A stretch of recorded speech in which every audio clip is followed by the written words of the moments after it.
Eyang Cerita mempersembahkan cerita silat dengan judul Bunga di Batu Karang.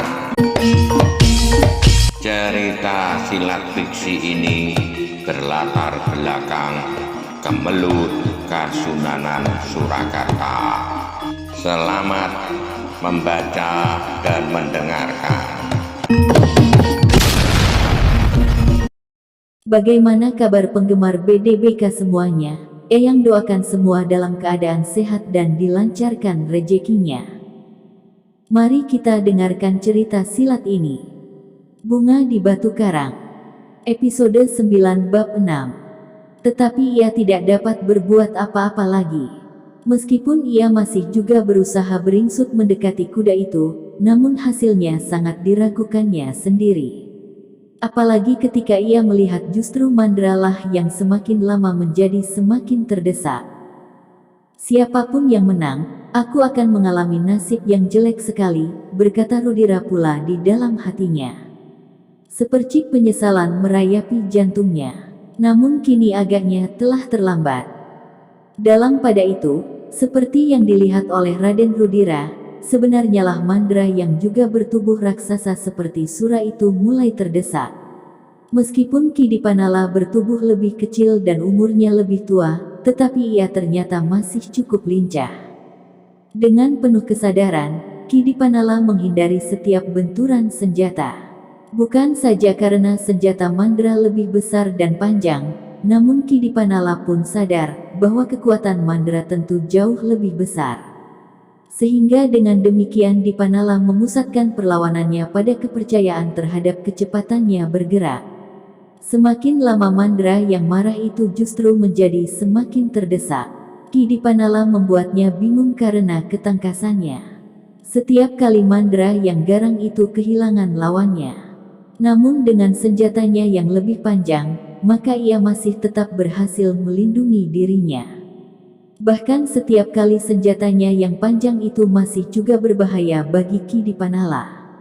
Ayunan yang keras dan kuat, kadang-kadang memaksa Ki Dipanala untuk berloncatan menjauh, sehingga Mandra masih juga berhasil mendesaknya.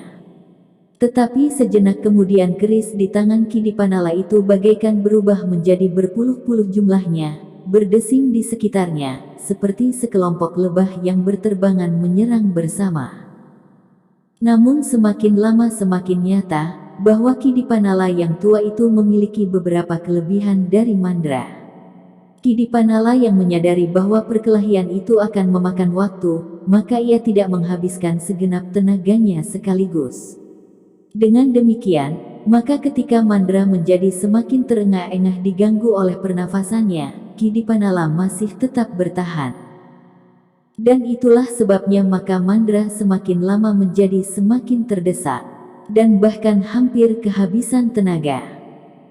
Dalam keadaan yang demikian, Mandra masih sempat melihat sekilas tubuh Rudira yang bergeser beberapa jengkal dari tempatnya mendekati kudanya yang ada di tepi jalan.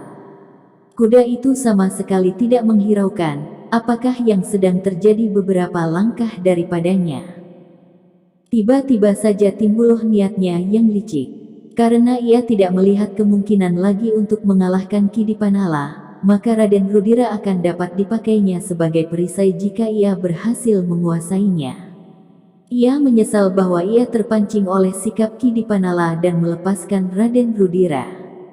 Kini ternyata bahwa Ki Dipanala itu tidak dapat dikalahkannya.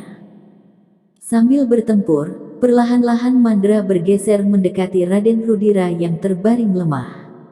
Dengan menghindari setiap serangan Ki Dipanala, dan bahkan sekali-sekali dengan gerak yang melingkar ia bergeser selangkah demi selangkah, sehingga Ki Dipanala tidak menjadi curiga.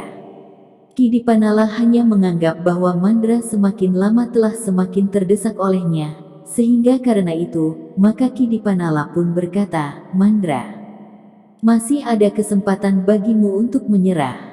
Jika kau melepaskan senjatamu, dan memberikan kedua tanganku untuk diikat, kau akan tetap hidup. Aku akan menyerahkan kau kepada yang berhak, Pangeran Ranakusuma." Mandra tidak segera menjawab. Tetapi tawaran itu telah membakar jantungnya. Ia merasa terhina untuk menyerahkan tangannya dan diikat. Terlebih-lebih lagi, jika ia dihadapkan kepada Pangeran Ranakusuma, maka ia tentu akan mendapat hukuman yang sangat berat. Apalagi jika Raden Rudira itu tidak tertolong lagi jiwanya. Meskipun demikian dengan licik ia bertanya, apakah jaminanmu bahwa sebaiknya aku menyerah? Aku tidak akan membunuhmu. Persetan, Mandra menyerang dengan dahsyatnya. Namun Ki Dipanala berhasil menghindar dan bahkan membalas serangan itu dengan sengitnya pula. Dan memang itulah yang ditunggu oleh Mandra. Dengan loncatan panjang ia menghindarinya seakan-akan ia benar-benar terdesak tanpa dapat berbuat apa-apa. Tetapi dengan demikian ia menjadi semakin dekat dengan Raden Rudira. Sudah waktunya, katanya di dalam hati, aku dapat mencapainya dengan beberapa loncatan, dan mengacukan pedang ini di dadanya. Sejenak Mandra masih memancing perhatian Ki Dipanala, namun ketika terbuka kesempatan baginya, maka dengan serta-merta ia meloncat meninggalkan gelanggang perkelahian itu langsung ke tempat Raden Rudira terbaring. Ki Dipanala terkejut melihat hal itu. Ia memang tidak menyangka bahwa Mandra akan berbuat begitu liciknya. Namun bagaimanapun juga itu adalah suatu kelengahan baginya, karena ialah yang telah memulai memancing Mandra untuk meninggalkan Raden Rudira. Ternyata kemudian Mandra mempergunakan cara yang sebaliknya. Dalam waktu yang singkat, Ki Dipanala harus menemukan cara untuk menyelamatkan Rudira. Jika sekali lagi Mandra berhasil mencapai anak muda yang malang itu, maka tentu tidak akan ada kesempatan lagi baginya untuk membebaskannya. Karena itu, di dalam kesulitan itu, Ki Dipanala tidak dapat berpikir panjang. Dengan serta-merta ia melemparkan kerisnya meluncur mengejar Mandra. Sejenak kemudian Ki Dipanala memalingkan wajahnya. Ia mendengar Mandra mengerang tertahan, ketika kerisnya hinggap di punggung orang itu. Tetapi Ki Dipanala tidak melihatnya ketika Mandra itu jatuh terguling. Yang didengarnya hanyalah sebuah umpatan pendek. Namun kemudian sepi sekali. Ki Dipanala menarik nafas dalam-dalam.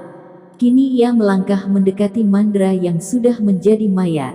Dengan dada yang berdebar-debar Ki Dipanala mendekatinya dan mencabut kerisnya dari punggung orang itu.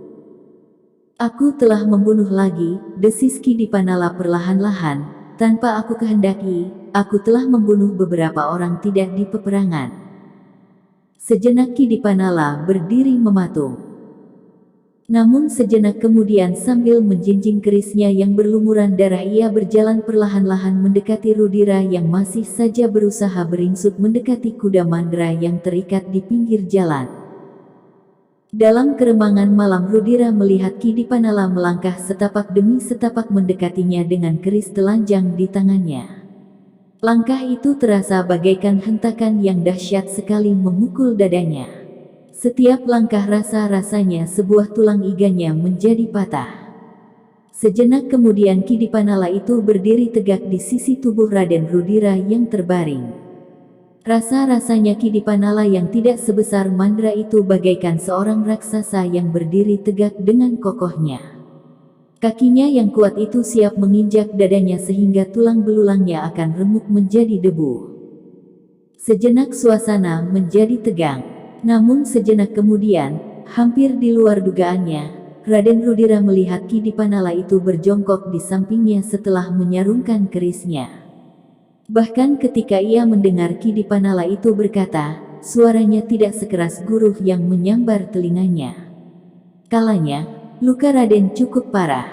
Sebaiknya Raden segera kembali ke Ranakusuman. Rudira tidak segera percaya kepada pendengarannya. Bahkan kepalanya mulai agak pening dan pandangannya berkunang-kunang. Apakah aku sudah dipengaruhi oleh khayalan-khayalan yang menyesatkan, katanya di dalam hati. Namun ia mendengar sekali lagi Dipanala berkata, marilah Raden, aku tolong Raden naik ke punggung kuda Mandra. Kuda Raden sendiri agaknya telah berlari agak jauh ketika Raden terjatuh. Raden Rudira masih termangu-mangu. Namun Dipanala tidak menunggu darah Raden Rudira semakin banyak mengalir. Bahkan kemudian Dipanala itu pulalah yang menyarankan agar Raden Rudira melepas saja ikat kepalanya untuk menahan darahnya dari luka oleh peluru perwira kumpeni itu. Dengan terlatih-tatih Raden Rudira dipapa oleh Ki Dipanala dan ditolongnya naik ke punggung kuda Mandra. "Hati-hati satu Raden. Tunggulah di sini sebentar. Aku akan mengambil kudaku." Ki Dipanala pun kemudian mengambil kudanya yang disembunyikannya. Kemudian sambil membawa mayat Mandra, Ki Dipanala pun naik bersama dengan Raden Rudira. Sedang mayat Mandra itu diletakkannya menyilang di punggung kudanya sendiri. "Aku akan menjaga Raden," berkata Ki Dipanala. Raden Rudira sendiri tidak mengerti perasaan apakah yang berkecamuk di dalam dadanya.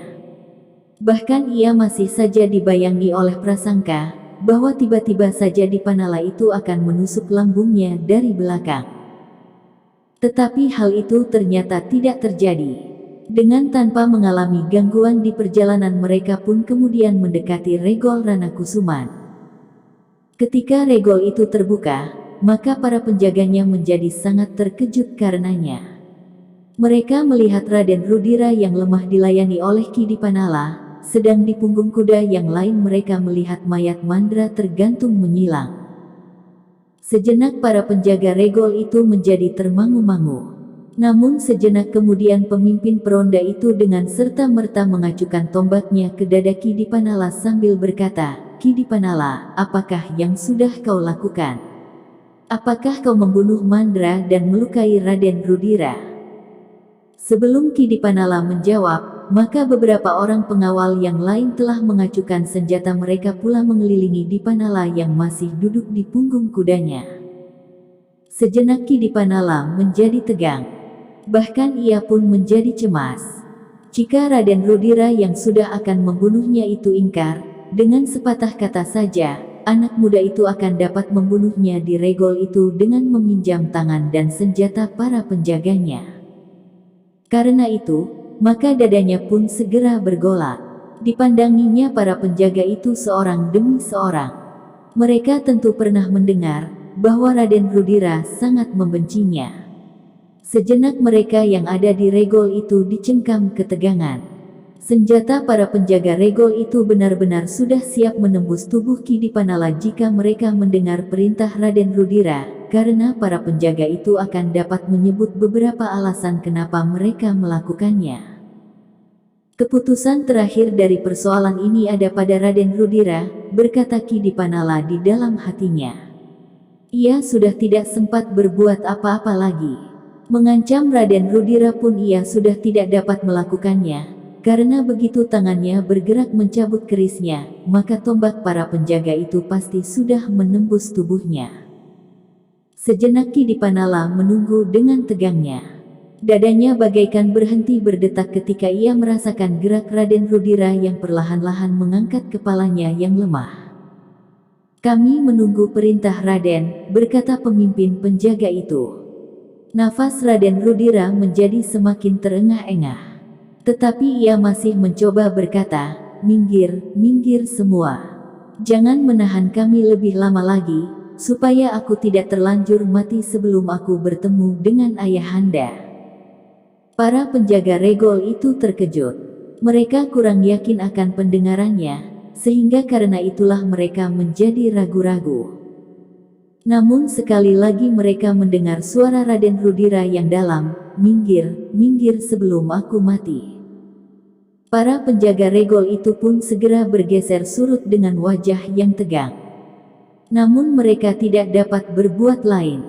Mereka harus membiarkan Ki Dipanala memasuki halaman rumah itu sambil menjaga tubuh Raden Rudira yang lemah. Sedang di belakangnya seekor kuda yang terikat pada pelana kuda Dipanala itu mengikutinya sambil membawa mayat Mandra. Beberapa langkah dari para penjaga itu Ki Dipanala berdesis, "Terima kasih Raden." Bersambung episode 9 bab 7. Bagikan. Klik bagikan untuk banyak pembaca Sare ke media sosial Facebook, Twitter, dan lain-lainnya. Jangan lupa subscribe dan nyalakan lonceng notifikasi. Baca jilid berikutnya. Atas perhatiannya saya ucapkan terima kasih.